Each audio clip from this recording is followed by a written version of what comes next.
టీటీడీకి చెందిన 1381 కేజీల బంగారం వివాదంపై చీఫ్ సెక్రటరీ ఎల్వి సుబ్రహ్మణ్యం విచారణకు ఆదేశించారు. దేవాదాయ శాఖ special chief secretary Manmohan Singh ని విచారణాధికారిగా నియమించారు. తక్షణమే తిరుమలకు వెళ్లి విచారణ జరపాలని, ఎల్లుండిలోగా తనకు నివేదిక ఇవ్వాలని సీఎస్ ఆదేశాలు జారీ చేశారు. టీటీడీ బంగారం తరలింపులో భద్రతా లోపాలపై వస్తోన్న వదంతులపై పూర్తిస్థాయి విచారణ జరపాలని ఆదేశాల్లో పేర్కొన్నారు. టీటీడీ విజిలెన్స్ అధికారులు సమర్థవంతంగా వ్యవహరించారా లేదా అన్న అంశాలపైన విచారణ జరపాలని సీఎస్ ఆదేశాలిచ్చారు.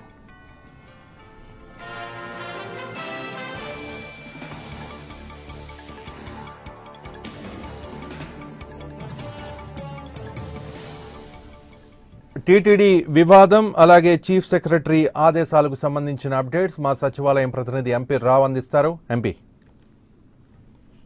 రవి, తిరుమల శ్రీవారికి సంబంధించినటువంటి 1381 కేజీల బంగారం తరలింపుకు సంబంధించి కొద్దిగా వివాదం చోటు చేస్తుంది. ఈ నెల 17వ తేదీన తమిళనాడు నుంచి తిరుమలకు ఈ బంగారం చేరుస్తూ ఉండగా అక్కడ ఎన్నికల కోడ్ అమల్లో ఉండడం, ఎలక్షన్లు కూడా లోక్సభ ఎన్నికలు ఉండడంతో అక్కడ ఎన్నికల కమిషన్ అధికారులు జరిపినటువంటి తనిఖీల్లో ఈ బంగారం పట్టుబడింది. మొదట్లో దీనికి టీటీడీ బంగారం కాకపోయింది, ఇది అక్రమంగా తరలిస్తున్నటువంటి బంగారం అని చెప్పి పట్టుకున్నప్పటికీ కూడా అది ఆ తర్వాత టీటీడీ అధికారులు అది శ్రీవారి బంగారంగా దాన్ని తేల్చారు. అయితే ఆ తర్వాత దానికి సంబంధించి సరైనటువంటి పత్రాలు చూపించి బంగారాన్ని ఎన్నికలు ముగిసిన తర్వాత తీసుకువెళ్లాలని చెప్పి కూడా ఎన్నికల కమిషన్ అధికారులు సూచించారు. దీంతో పంజాబ్ నేషనల్ బ్యాంక్, అది శ్రీవారి బంగారం అంతా కూడా తమిళనాడులోని కొన్ని బ్రాంచుల్లో పంజాబ్ నేషనల్ బ్యాంక్ బ్రాంచుల్లో కూడా దాచిపెట్టారు. దానికి సంబంధించి పంజాబ్ నేషనల్ బ్యాంక్ అధికారులు తిరుమలకి సంబంధించినటువంటి ఇది బంగారానికి సంబంధించినటువంటి పత్రాలన్నీ కూడా సమర్పించారు.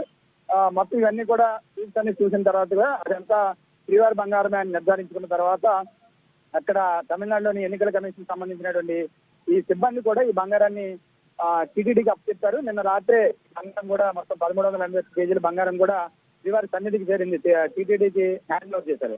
అయితే దీనికి సంబంధించి గత 4 రోజులుగా వస్తున్నటువంటి వివాదాల మీద రాష్ట్ర ప్రభుత్వ ప్రధాన కార్యదర్శి ఎల్వి సుబ్రహ్మణ్యం విచారణకు ఆదేశించారు. దేవాదాయ ధర్మాదాయ శాఖ ప్రత్యేక ప్రధాన కార్యదర్శి మన్మోహన్ సింగ్ ను ఈ విచారణ కమిటీకి విచారణగా నియమించారు. ఎల్లుండిలోగా ఇమ్మీడియట్ గా తిరుమలకి వెళ్లి అసలు అక్కడ ఏం జరిగింది, బంగారం తరలింపులో అధికారుల నిర్లక్ష్యం ఏమైనా ఉందా, సరైనటువంటి పత్రాలు లేకుండా బంగారాన్ని బ్యాంకు నుంచి తిరుమలకు ఎందుకు తరలించే ప్రయత్నం చేశారు, ఇదే సమయంలో సరైనటువంటి సెక్యూరిటీ మెజర్స్ కూడా ఎందుకు తీసుకోలేదు అనే దాని మీద పూర్తిగా విచారణ జరపాలని చెప్పి కూడా మన్మోహన్ సింగ్ ను సిఎస్ ఎల్వి సుబ్రహ్మణ్యం ఆదేశించారు. వెంటనే తిరుమలకు వెళ్లి విచారణ జరిపి ఎల్లుండిలాగా అంటే ఈ నెల 23వ తేదీలోగా కూడా నివేదిక ఇవ్వాలని చెప్పి మన్మోహన్ సింగ్ ను ఆదేశించారు.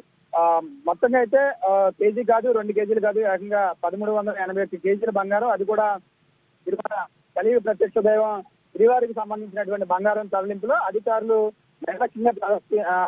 నిర్లక్ష్యం వహించారు అనే పెద్ద ఎత్తున ఆరోపణలు కూడా వచ్చాయి. ఎందుకంటే అన్ని కేజీల బంగారం ఒక చోట నుంచి అంటే బ్యాంకు నుంచి టీటీడీకి తరలిస్తున్నప్పుడు సరైనటువంటి భద్రత జాగ్రత్తలు ఎందుకు తీసుకోలేదు, అలాగే దానికి సంబంధించినటువంటి డాక్యుమెంట్స్ ఎందుకు దగ్గర పెట్టుకోలేదు, ఆ తర్వాత మళ్ళీ బ్యాంకు వారికి చెప్పడము, బ్యాంకు వాళ్ళు ఆ ప్రూఫ్స్ అన్ని తీసుకెళ్లి అక్కడ ఎన్నికల కమిషన్ ఇదంతా ఎందుకు జరగాల్సి వచ్చింది, దీంట్లో ఏదైనా ఎక్కడైనా అవకతవకలకు పాల్పడే ఉద్దేశంతో ఈ రకంగా చేశారా ఏంటి అని పూర్తి స్థాయిలో విచారణ జరపాలని చెప్పి కూడా మన్మోహన్ సింగ్ ను ఆదేశించారు. బంగారం అయితే సేఫ్ గా టీటీడీకి వచ్చినప్పటికీ కూడా దీంట్లో ఎవరి పాత్ర ఏంటి, ఏదైనా అక్రమాలకు పాల్పడే ఉద్దేశంతో ఈ రకంగా వ్యవహరించారనే దాని మీద పూర్తి స్థాయి విచారణకు ఆదేశించారు. ఎల్లుండిలోగా నివేదిక ఇవ్వాలని చెప్పి కూడా chief secretary L V Subrahmanyam Manmohan Singh ను ఆదేశించారు. రేపు ఉదయమే మన్మోహన్ సింగ్ కూడా అమరావతి నుంచి తిరుమలకు వెళ్ళి అక్కడ పూర్తి స్థాయిలో విచారణ చేపట్టి ఎల్లుండి కల్లా నివేదిక ఇచ్చే విధంగా కూడా ఏర్పాట్లు చేస్తున్నారు. రవి,